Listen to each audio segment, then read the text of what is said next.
السلام علیکم برادران و خواهران اهل اسلام. خواهش میکنیم پیش از نوار را تماشا کردن در نوار لایک مونید. این سبب می شود که دیگران هم تماشا میکنند. دستگیری شما این پیشروی اسلام است. اگر یگان سوال یا درخواستی داشته باشید در زیر نوار در کامنتاریا نویسید. بابا ایشان من در بانک کار میکنم، خانم هم نزدیک بانک است. من 4 رکعت سنت پیشین را در خانه میخوانم ساعت 12:45 و فرض را در جای کارم میخوانم. روز همکارهای من گفتند که در مذهب ما یعنی حضرت امام اعظم سنت بامداد را خوانده راه گشتن ممکن است اما گپ زدن ممکن نیست، ولی سنت پیشین را خوانده گپ زدن ممکن است اما راه گشتن ممکن نیست. بابا جان آیا این درست است؟ خلاصه من سنت پیشین را در خانه خوانم یا نه؟ خداوند شما را نگه دارد، شما را دادر عزیز خدا نگه دارد و کسب کار برکتی و به دولت شوی. مانند شما بار این کارگرای بانک ها را پروردگار اهل صلاح کند و اهل نماز کند و دوستدار اسلام گرداند. کار خود شما تو دادر عزیز توغری است. سنت شما در خانه خانه اگر بانک جای کارتان نزدیک باشد خوب کلام کارخانه نباشد کارخانه رو بیتان فرستان در کارخانه خانه. بعد سنت خواندن گپ زدن سنت ویران نمی کند، بعد سنت خواندن راه رفتن سنت ویران نمی کند. زیرا رسول اکرم سنت در خانه می خواندند و مسجد می رفتند. اصحاب پیغمبر سنت در خانه هاشان می خواندند و مسجد می آمدند. بنابر همین راه گشتن خواب بامداد دستگاه پیشین با که ندارد. فقط خواهش میکنم که گونه علی قاری در لمعات هم در مرقاتش هم میگوید بعد سنت خواندن گپی بیهوده بسیار زدن ثواب سنت از بین میبرد. ولی بعضی آدم‌ها رو میبینم من در مکشلا کمک شمار نمیدونم خانه هاشان بتاوشان سنت موافق سنت میخوانن میبیاین در اون پیش خرکای مسجد شیشته تا من از خانه میبینم 20 منوت پس میبیام، من 20 منوت نیم ساعت بعد از آن میبیام. اونها گپ زدن این گپ طولانی دور و دراز ثواب سنت برهم میتید. سنت خودش برهم نمیخورد، اصلی نماز هست اما ثواب ندارد. آره بعد سنت یک کس نصیحت کردن، امر معروف کردن، یگان کاری بیکاره رو منع کرد این باکی ندارد. یا همسایه رو بیاد نماز رو بهم گفتن این باکی نه، اما بیهوده ششته غیبت کردن یک کاری بیهوده رو گفتن این ثواب سنت کم میکنن. رسول اکرم سنت بامداد رو میخواندن، حدیث صحیح ہے، همراه همسر عزیزشان حضرت عایشه صحبت میکردن اگر بیدار میبودن. ثانی بعد وقتی تکبیر که میشون مسجد بیامدن. کارش خودی شما طوری است، فرق نداره خاص سنتی بامداد است خاص سنتی پیشین. بابا ایشان اولا از خداوند خواهانم که شما و خاندان شما از آفتان نگه دارد و تمام داعیان راه حق در حفظ خودش نگه دارد. خوشا به حال عزیز که علماء ها را دوست می‌داریم. من مراد علی از شهر هستم، من و اهل خانواده من مخلص شما هستیم. دو خواهش دارم، یکی این که در حق من دعا کنید خدا به من فرزند صالح دهد، دیگر این که قصه حضرت یوسف را بیان میکردید زیرا شما خیلی شیرین بیان هستید. خدا شما را نگه دارد به خاطر محبت شما، اخلاص شما آواز من، سخنای من در نظر شما شیرین کرده است. اما اگر نسبت به من شما نفاق داشته باشید، عداوت داشته باشید، سخنای من در گوش شما مانند تیر میخلد. این محبت است. خدا شما را نگه دارد دادر عزیز. همه برادرای کولا به خدا سلامت دارد. سوره یوسف مفصل قصهش نگفتم، اما درباره سوره یوسف سال گذشته درباره کرتی یوسف که قرآن 3 نوع کرته رو برای یوسف بیان میکند من صحبتی داشتم. هم تا هست الله نعمت الله نوارات بود گشتین مثلا نوار فروش هستن هست. خوب به خاطر شما وقتی می شود شاید وقتی فراخی می تیر ماه آینده وقتی بیکاری ده من حضرت یوسف از روزی تولدش همون قصه قرآنی که است با شما 1 ساعت صحبت میکنم. انشاءالله من خواهش شما رو وقتی شود اجرا میکنم. دیگر اینکه این دادر عزیز خواهان پسر بودیم، دعا کنیم پروردگارا برای این دادر عزیز امام مراد علی پسر چای صالح نوری چشم اهل قرآن نصیب سازد. و دیگر یک موسیقی خیلی تبرکی از کولا بودن که هر سال یک بار ما رو زیارت می آمدن و فرزند عزیزشان هم در این ناحیه ما خانه دارد، استقامت دارد. معلوماً من نامشان نمیدانم، میپرسم و فراموش میکنم. او موسفید خود خیلی موسفید تبرکم بود، حاجی حرمین بود. از حج آمدگیش ما رو زیارت آمده بود. سال گذشتم زیارت ما آمده بود، همراه فرزنداش، خداوند نگهشان دارد. دیروز بگاهی پسرش آمد که حضرت قبلگاه ما وفات کردن، در حقشان دعا کنیم. بنابر از این منبر رسول اکرم برای این بابای حاجی که نامش برای من معلوم نیست و به خدا معلوم است، دعا میکنم خداوند جاش جنت کند و گورش پرنور و برای فرزندان عزیز خداوند صبری جمیل و عمری دراز مانند خودش حاجی حرمین شدن نصیب گرداند. استاد عزیز، من از یک نفر ملا شنیدم که در نماز بعد سوره فاتحه آمین را بلند میگفت. حدیث صحیح آمده است گفته و از این آمین دشمنان اسلام نهایت در غضبند. اما بعد از چند روز یک ملای دیگر گفت که آمین بلند گفتن مکروه تحریمی است، نگو. التماس بابایشان از روی انصاف گویه کدام ملا حق است. خوب دادر عزیز، خدا نگه دارد. آمین آیه کلمه است که شنیدن او غضب دشمنان اسلام می بیارد. حتی یا حدیث رسول اکرم که ما حسدتکم الیهود، شما را یهودی ها گفتند برای آن به شما عداوت و نفرت دارند به خاطر سه چیز دارند. یکی که شما در نماز صفات صف ملائکه ها هست، یکی این که شما آمین میگویید، یکی دیگه شاید خاطر فراموش حدیث. این 2 سال آخر از فراموش خاطر شدن، خداوند این بیماری از ما برداشت کند.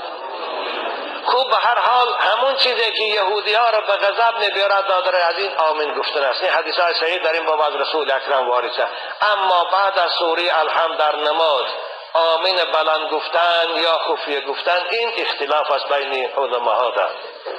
فقهای مذهب ما از حضرت عبدالله ابن مسعود سر کرده تا امروز آمین آهسته گفتنش سنت میگویند. تمام فتواها دست. بنابراین ببینیم ما هم در نماز آمین سنت می. رسول اکرم گفتند اذا قال الامام ولا الضالین فقولوا آمین. امام که ولا الضالین گفت شما آمین گویید.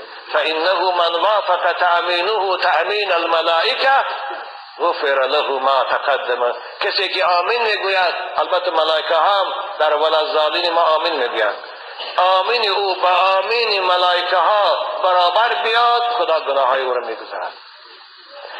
رسول اکرم آمین بلندم گفتن، چگونه من در حدیث ها هست رسول اکرم مد بها صوته، بعد روایت آمده و جهر بها صوته، یعنی آوازشان بلند کردند، دراز کشیدن آمین گفتند.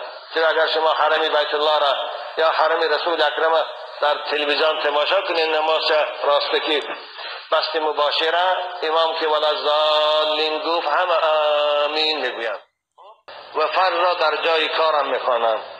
روز همکارهای من گفتند که در مذهب ما، یعنی حضرت امام اعظم، سنت بامداد را خوانده راه گشتن ممکن است اما گپ زدن ممکن نه، ولی سنت پیشین را خوانده گپ زدن ممکن است اما راه گشتن ممکن نیست. بابایش آیا این درست است؟ خلاصه من سنت پیشین را در خانه خوانم یا نه؟ خداوند شما را نگه دارد، شما را دادر عزیز خدا نگه دارد و کسب کارت برکتی و به دولت شوی. مانند شما بار این کارگرای بانک ها را پروردگار اهل صلاح کند و اهل نماز کند و دوستدار اسلام گرداند. کار خود شما تو دادر عزیز طغری است. سنت شما در خانه خانه، اگر بانک جای کارتان نزدیک باشد خوب، کلام کارخانه نباشد، کارخانه رو بیتان فرستان در کارخانه خانه. بعد سنت خواندن گپ زدن سنت ویران نمی کند، بعد سنت خواندن راه رفتن سنت ویران نمی کند. زیرا رسول اکرم سنت در خانه می خواندند و مسجد می رفتند. اصحاب پیغمبر سنت در خانه هاشان می خواندند و مسجد می آمدند. بنابر همین راه گشتن خواب بامداد دستگاه پیشین با که ندارد. فقط خواهش میکنم چگونه علی قاری در لمعات هم در مرقاتش هم میگوید بعد سنت خواندن گپی بیهوده بسیار زدن ثواب سنت از بین میبرد. ولی بعضی آدم‌ها رو میبینم، من در مقصلات کمک شمار نمیدونم، خانه هاشان بتاوشان سنت موافق سنت میخوانن میبیاین، در اون پیش خرکای مسجد شیشته تا من از خانه میبیم 20 منوت پس میبیم، من 20 منوت نیم ساعت بعد از آن میبیم. اونها گپ زدن. این گپ طولانی دور و دراز ثواب سنت برهم میتید. سنت خودش برهم نمیخورد، اصلی نماز هست اما ثواب ندارد. آره بعد سنت یک کس نصیحت کردن، امر معروف کردن، یگان کاری بیکاره رو منع کرد، این باکی ندارد. یا همسایه رو بیاد نماز رو بهم گفتن، این باکی نه. اما بیهوده ششته غیبت کردن، یک کاری بیهوده رو گفتن، این ثواب سنت کم میکنن. رسول اکرم سنت بامداد رو میخواندن، حدیث صحیح ہے، همراه همسر عزیزشان حضرت عایشه صحبت میکردن اگر بیدار میبودن. ثانی بعد وقتی تکبیر که میشن مسجد بیا بودن.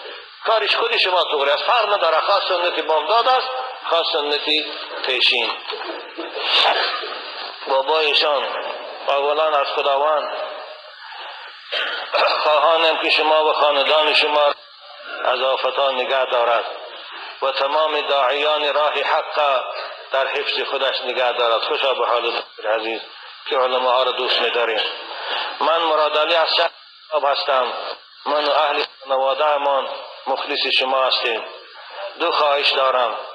یکی این که در حق من دعا کنید خدا به من فرزند صالح دهد.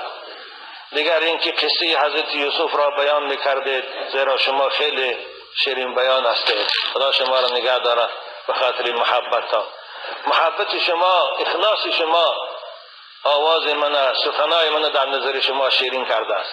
اما اگر نسبت به من شما نفاق داشته باشید، عداوت داشته باشید، سخنای من در گوش شما مانند تیر میخلد. این محبت است. خدا شما را نگه دارد دادر عزیز. همه برادرای کولا به خدا سلامت دارد. سوره یوسف مفصل قصهش نگفتم، اما درباره سوره یوسف سال گذشته درباره کرتی یوسف که قرآن 3 نوع کرته را برای یوسف بیان میکند من صحبتی داشتم. هم تا هست الله نعمت الله نواراد بوده گشتین مثلا نوار فروش هستن هست. خوب به خاطر شما وقتی می شود شاید وقتی فراخی می تیرمای آینده وقتی بیکاری ده من حضرت یوسف از روزی تولدش همون قصه قرآنی که است با شما 1 ساعت صحبت میکنم. انشاءالله من خواهش شما رو وقتی شود اجرا میکنم. دیگر اینکه این دادر عزیز خواهان پسر بودیم دعا کنیم پروردگارا برای این دادر عزیز امام مراد علی پسر چای صالح نوری چشم اهل قرآن نصیب سازد. و دیگر یک موسفیدی خیلی تبرکی از کولاب بودن که هر سال یک بار ما رو زیارت می آمدن و فرزند عزیزشان هم در این ناحیه ما خانه دارد استقامت دارد. معلومات من نامشان نمیدانم میپرسم و فراموش میکنم. او موسفید خود خیلی موسفید تبرکم بود، حاجی حرمین بود. از حج آمدگیش ما رو زیارت آمده بود. سال گذشتم زیارت ما آمده بود همراه فرزنداش خداوند نگهشان دارد. دیروز بیگاهی پسرش آمد که حضرت قبلگاه ما وفات کردن در حقشان دعا کنیم. بنابر از این منبر رسول اکرم برای این بابای حاجی که نامش برای من معلوم نیست و به خدا معلوم است دعا میکنم خداوند جاش جنت کند و گورش پرنور و برای فرزندان عزیز خداوند صبر جمیل و عمری دراز مانند خودش حاجی حرمین شدن نصیب گرداند. استاد عزیز من از یک نفر ملا شنیدم که در نماز بعد سوره فاتحه آمین را بلند میگفت. حدیث صحیح آمده است گفته و از این آمین دشمنان اسلام نهایت در غضبند. اما بعد از چند روز یک ملای دیگر گفت که آمین بلند گفتن مکروه تحریمی است نگو. التماس بابایشان از روی انصاف گویه کدام ملا حق است. خوب دادر عزیز خدا نگه دارد. آمین آیه کلمه است که شنیدن او غضب دشمنان اسلام می بیارد. حتی یا حدیث رسول اکرم که ما حسدتکم الیهود شما را یهودی ها گفتند برای آن به شما عداوت و نفرت دارند به خاطر 3 چیز دارند. یکی که شما در نماز صفاتان صف ملائکه ها هست. یکی این که شما آمین میگویید. یکی دیگه شاید خاطر فراموش حدیث این 2 سال آخر از فراموش خاطر شدن. خداوند این بیماری از ما برداشته کند. خوب به هر حال همون چیزی که یهودی ها را به غضب نمیارد دادره از این آمین گفتن است. این حدیث های صحیح در این باب از رسول اکرم وارد است. اما بعد از سوره الحمد در نماز آمین بلند گفتن یا خفیه گفتن این اختلاف است بین علما.